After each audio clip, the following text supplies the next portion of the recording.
As 48 Leis do Poder, Robert Greene. Lei número 2. Não confie demais nos amigos. Aprenda a usar os inimigos. Julgamento. Cautela com os amigos. Eles o trairão mais rapidamente, pois são com mais facilidade levados à inveja. Eles também se tornam mimados e tirânicos, mas contrate um ex-inimigo e ele lhe será mais fiel do que um amigo, porque tem mais a provar. De fato, você tem mais o que temer por parte dos amigos do que dos inimigos. Se você não tem inimigos, descubra um jeito de tê-los. A lei transgredida. Em meados do século IX, um jovem chamado Miguel III assumiu o trono do Império Bizantino. Sua mãe, a imperatriz Teodora, fora banida para um convento e seu amante, Teocisto, assassinado. Encabeçando a conspiração para depor Teodora e colocar no trono Miguel, estava o tio de Miguel, Bardas, homem inteligente e ambicioso. Miguel era agora um jovem inexperiente, soberano, rodeado de conspiradores, assassinos e devassos. Neste momento de perigo, ele precisava de alguém em quem pudesse confiar para seu conselheiro, e pensou em Basílio, seu melhor amigo. Basílio não tinha nenhuma experiência em governo e política. De fato, ele era o chefe dos estábulos reais, mas tinha provado seu amor e gratidão diversas vezes. Os dois haviam se conhecido fazia poucos anos, quando Miguel estava visitando os estábulos na hora em que um cavalo selvagem se soltou. Basílio, jovem cavalariço de uma família de camponeses da Macedônia, salvou a vida de Miguel. A força e a coragem do rapaz impressionaram Miguel, que imediatamente elevou Basílio da sua função obscura de treinador de cavalos para a de chefe dos estábulos. Ele cobriu o amigo de presentes e favores, e os dois tornaram inseparáveis. Basílio foi mandado para a melhor escola de Bizâncio, e o rude camponês se transformou num cortesão culto e sofisticado. Agora Miguel era imperador e precisava de alguém fiel. A quem mais ele poderia confiar o posto de camareiro-mor e conselheiro-chefe, senão ao jovem que lhe devia tudo? Basílio poderia ser treinado para a função, e Miguel o amava como a um irmão. Ignorando os conselhos de quem recomendava Bardas, muito mais qualificado, Miguel preferiu o amigo. Basílio aprendeu bem e em breve estava aconselhando o imperador em todas as questões do Estado. O único problema parecia ser o dinheiro. Basílio nunca tinha o suficiente. A exposição aos esplendores da corte bizantina o tornaram ávidos pelo privilégio do poder. Miguel dobrou, depois triplicou o seu salário, deu-lhe um título de nobreza e o casou com sua própria amante, Eudóxia Ingerina. Um amigo e conselheiro tão confiável valia qualquer preço. Mas os problemas não pararam por aí. Bardas estava chefiando o exército e Basílio convenceu Miguel de que o homem era ambicioso demais. Com a ilusão de que poderia controlar o sobrinho, Bardas havia conspirado para colocá-lo no trono e poderia conspirar novamente, desta vez para se livrar de Miguel e assumir ele mesmo a coroa. Basílio destilou veneno nos ouvidos de Miguel, até que o imperador concordou em mandar assassinar o tio. Durante uma importante corrida de cavalos, Basílio se acercou de Bardas no meio da multidão e matou-o com uma punhalada. Logo depois, Basílio pediu para substituir Bardas no posto de chefe do exército, de onde poderia controlar o reino e sufocar as rebeliões. Isso lhe foi concedido. Ora, o poder e a riqueza de Basílio só aumentavam, e passado algum tempo, Miguel, em dificuldades financeiras por causa das suas próprias extravagâncias, pediu ao amigo que lhe devolvesse parte do dinheiro que durante vários anos lhe emprestara. Para espanto de Miguel, Basílio recusou com tamanha desfaçatez que o imperador percebeu de repente a encrenca em que se metera. O ex-cavalariço tinha mais dinheiro, mais aliados no exército e no senado, e no final mais poder do que o próprio imperador. Passadas algumas semanas, depois de uma noitada bebendo muito, Miguel acordou cercado de soldados. Basílio assistiu enquanto eles matavam a punhaladas o imperador. E aí, proclamando-se imperador, ele atravessou a cavalo as ruas de Bizâncio, brandindo a cabeça de seu ex-benfeitor e melhor amigo espetada numa lança. Interpretação: Miguel III apostou seu futuro na gratidão que ele achava que Basílio deveria sentir por ele. Sem dúvida, Basílio lhe serviria melhor. Ele devia ao imperador a sua fortuna, a sua educação e a sua posição. Depois, uma vez Basílio no poder, tudo o que ele precisasse era melhor lhe dar, reforçando os vínculos entre os dois homens. Só naquele dia fatídico, ao ver o sorriso descarado no rosto de Basílio, é que o imperador percebeu o erro fatal que tinha cometido. Havia criado um monstro. Tinha permitido que um homem visse o poder de perto. Um homem que depois quis mais, que pediu tudo e conseguiu, que se sentiu carregando o peso da caridade que recebera e simplesmente fez o que muita gente faz nessa situação. Esqueceu os favores que recebeu e imaginou ter conquistado sucesso por seus próprios méritos.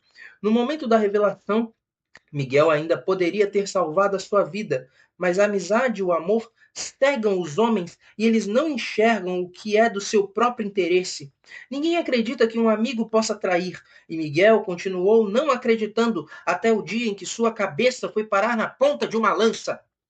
Senhor, proteja-me dos meus amigos, que dos meus inimigos cuido eu. Voltaire, 1694 a 1778.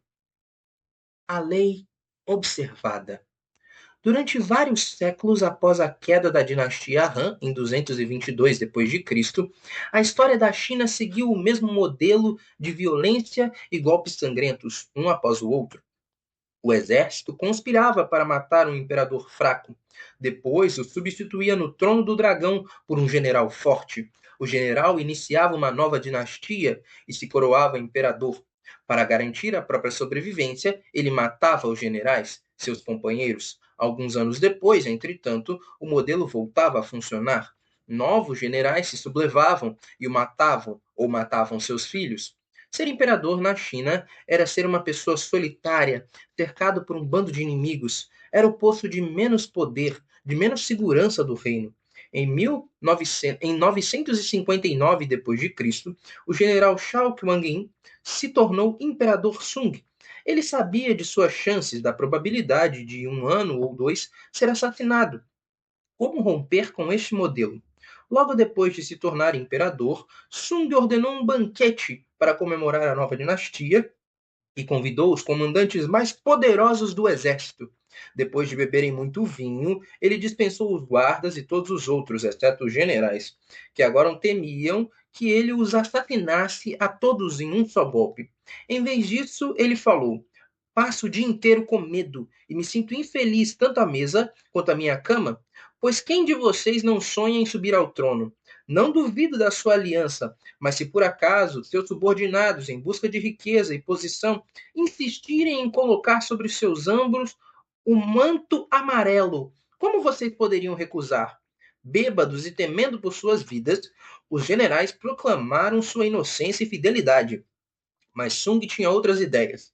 A melhor maneira de viver é usufruir pacificamente de riquezas e homenagens. Se vocês estiverem dispostos a renunciar aos seus comandos, estou pronto para lhes dar as melhores terras e as moradias mais belas, onde poderão ter o prazer da companhia de cantores e de moças. Os atônitos generais perceberam que, em vez de uma vida de lutas e ansiedades, Sung estava lhes oferecendo riqueza e segurança. No dia seguinte, todos os generais entregaram seus pedidos de demissão e se retiraram para as terras que Sung lhes deu. De um só golpe, Sung transformou um bando de lobos que se diziam amigos, mas provavelmente o teriam traído, num grupo de dóceis ovelhas, afastados de todo o poder. Nos anos seguintes, Sung continuou a campanha para garantir o seu governo. Em 971 d.C., o rei Liu de Han do Sul finalmente se rendeu, depois de anos de rebelião.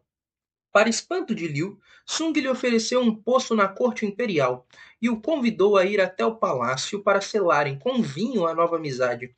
Segurando o copo que Sung lhe oferecia, o rei Liu hesitou, com medo de que estivesse envenenado.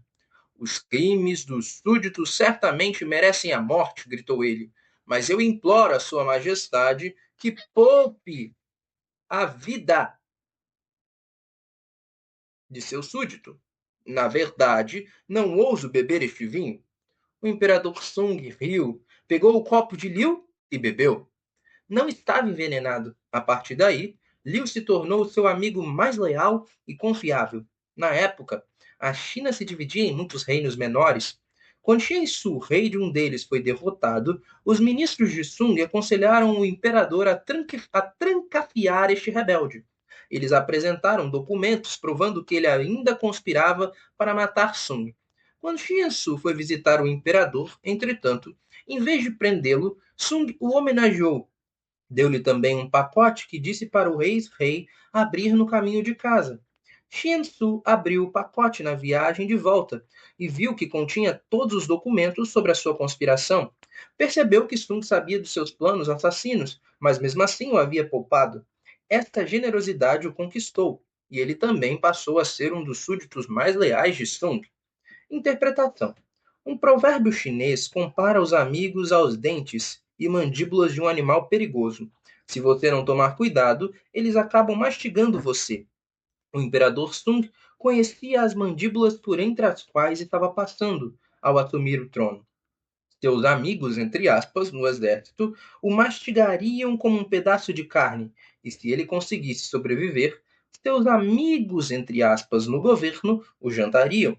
O imperador Sung não quis saber de truques com amigos, entre aspas. Subornou os colegas generais com esplêndidas terras e os manteve afastados. Esse foi um jeito bem melhor de enfraquecê-los sem os matar, o que só levaria os outros generais a buscar vingança. E Sung não quis nada com os ministros, entre aspas, amistosos. Com mais frequência, eles acabariam bebendo o seu famoso copo de vinho. Em vez de confiar em amigos, Sung usou seus inimigos, um após o outro, transformando-os em súditos muito mais confiáveis. Enquanto um amigo espera receber cada vez mais favores e ferve de inveja, esses antigos inimigos não esperavam nada e conseguiram tudo. Um homem que se vê poupado de repente da guilhotina é um homem grato, não há dúvida, e fará o impossível pelo homem que lhe perdoou. Com o tempo, estes ex-inimigos se tornaram os amigos mais fiéis de Sung, e Sung conseguiu finalmente romper com o modelo de golpes, violências e guerras civis. A dinastia Sung governou a China por mais de 300 anos. Em um discurso pronunciado no auge da Guerra Civil, Abraham Lincoln se referiu aos sulistas como seres humanos, companheiros que estavam no caminho errado. Uma senhora idosa o criticou por ele não os ter chamado de inimigos irreconciliáveis que precisavam ser destruídos. Por que, minha senhora? Lincoln respondeu. Não destruo os meus inimigos quando os torno meus amigos? As chaves do poder. É natural querer empregar os amigos quando você mesmo está passando por dificuldades. O mundo é árido e os amigos o suavizam. Além do mais, você os conhece. Por que depender de um estranho quando se tem um amigo à mão? O problema é que nem sempre se conhece os amigos tão bem quanto se imagina.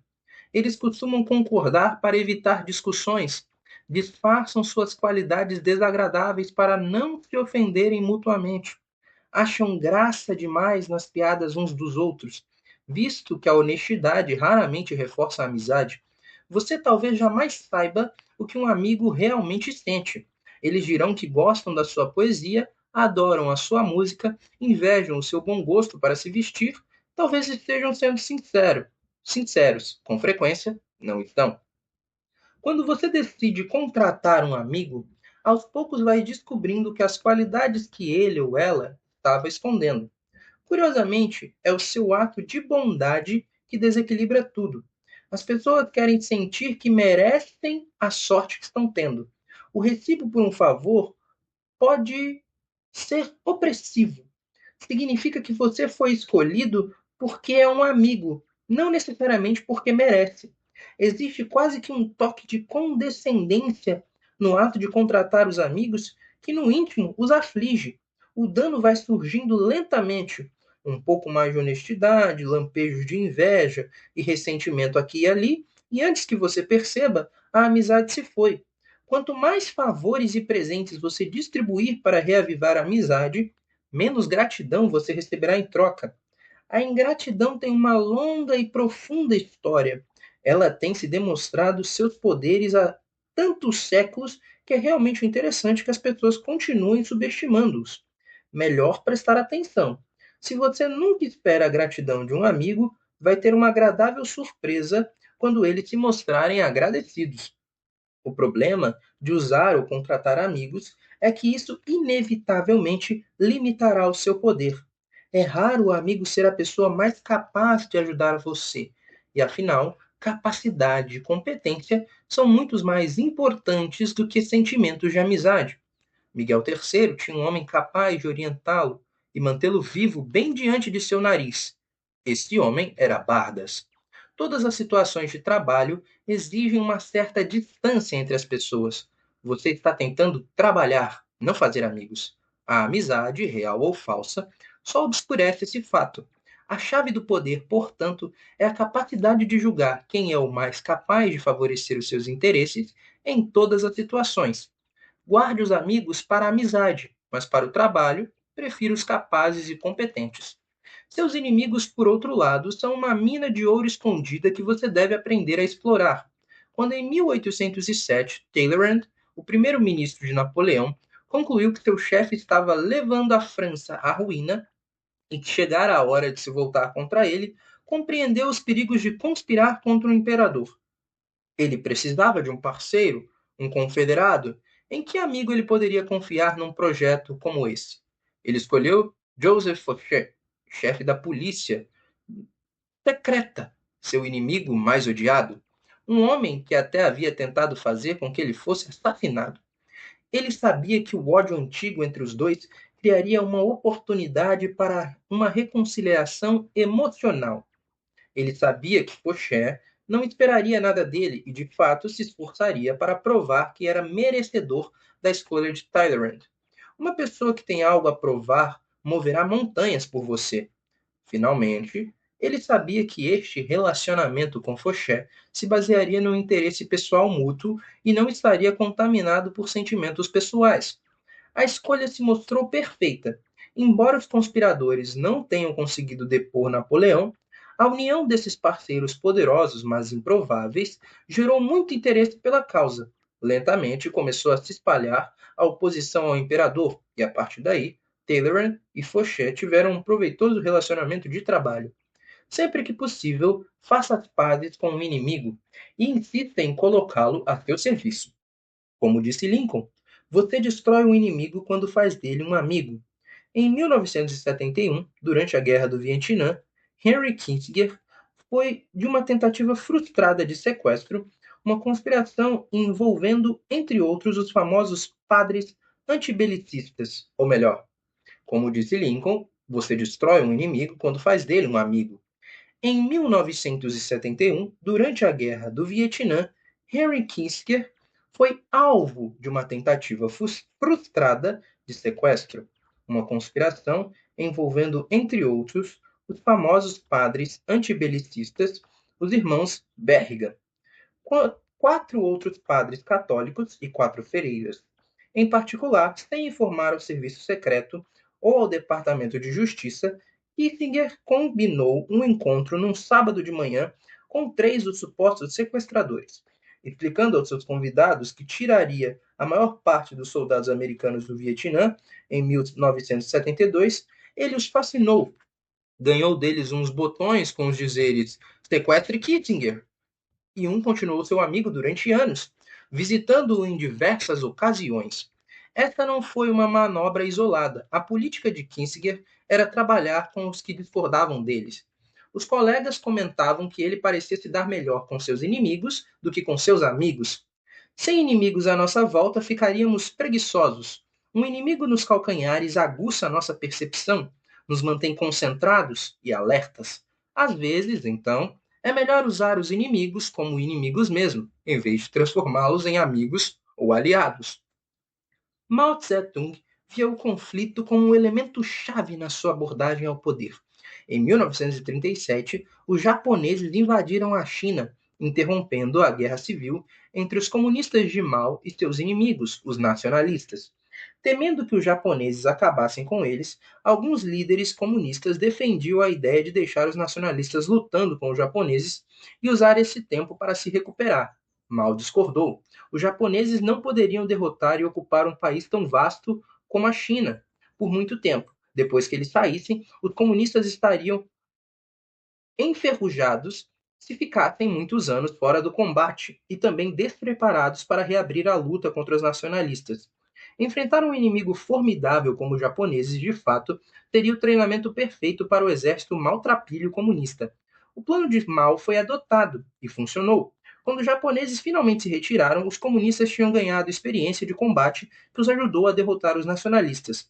Anos depois, um visitante japonês tentou se desculpar com Mao porque o seu país tinha invadido a China. Mao interrompeu. Ao contrário, não deveria eu lhe agradecer? Sem um adversário à altura, explicou ele, um homem ou um grupo não pode se fortalecer. A estratégia de constantes conflitos adotada por Mao tem vários elementos-chave. Primeiro, certifique-se de que no longo prazo você vai sair vitorioso. Jamais entre em uma luta com quem você não tenha certeza da derrota, como Mao sabia que era o que ia acontecer no final com os japoneses. Segundo, se você não tiver nenhum inimigo aparente, às vezes será preciso definir um alvo conveniente, até mesmo transformar um amigo em um inimigo. Mao usou esta tática várias vezes na política. Terceiro, use esses inimigos para esclarecer melhor ao público a sua causa, até estruturando-a como uma luta entre o bem e o mal. Na verdade, Mao incentivou o desacordo da China com a União Soviética e os Estados Unidos. Sem inimigos definidos, ele acreditava que seu povo perderia a noção do que era o comunismo chinês. Um inimigo nitidamente definido é um argumento muito mais forte a seu favor do que todas as palavras que você conseguir usar. Jamais deixe que a presença de inimigos o perturbe ou aflinja. Você está muito melhor com um ou dois adversários declarados do que quando não sabe quem é o seu verdadeiro inimigo. O homem de poder aceita o conflito, usando o inimigo para melhorar a sua reputação, como um lutador seguro em quem se pode confiar em épocas incertas. Imagem: o perigo da ingratidão. Sabendo o que pode acontecer se você colocar o dedo na boca de um leão, é melhor não fazer isso. Com amigos, você não terá tanta cautela, e se os contratar, eles o comerão vivo com a sua ingratidão. Autoridade. Saiba tirar vantagem dos inimigos. Você precisa aprender que não é pela lâmina que segura a espada, mas pelo punho. Para poder se defender, o sábio lucra mais com seus inimigos do que o tolo com seus amigos. Baltazar Gracian, 1601 a 1658. O inverso. Embora em geral seja melhor não misturar trabalho com amizade, há momentos em que um amigo pode ser mais eficaz do que um inimigo. Um homem de poder, por exemplo, frequentemente precisa fazer um trabalho sujo, mas para salvar as aparências, é melhor deixar que outros façam isso por ele.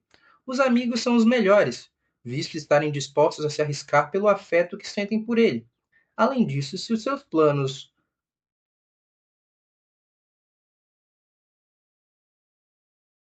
gorarem por algum motivo, o amigo é um bode expiatório muito conveniente. Esta queda do favorito, entre aspas, era um truque usado com frequência por reis e soberanos. Eles deixavam que o seu melhor amigo na corte assumisse a responsabilidade por um erro, visto que o público não acreditaria que eles deliberadamente sacrificassem um amigo com esse propósito. É claro que depois de fazer essa jogada, você perdeu o seu amigo para sempre. É melhor, portanto, reservar o papel de bode expiatório para alguém chegado a você, mas não muito. Finalmente, o problema de trabalhar com amigos é que isso confunde os limites e as distâncias que o trabalho exige. Mas se ambos os parceiros no arranjo compreendem os perigos envolvidos, um amigo pode ser muito eficaz. Você não deve jamais baixar a guarda nessa aventura. Entretanto, fique sempre atento a qualquer sinal de perturbação emocional, tal como inveja e ingratidão. Nada é estável no reino do poder, e mesmo os amigos mais chegados podem se transformar nos piores inimigos.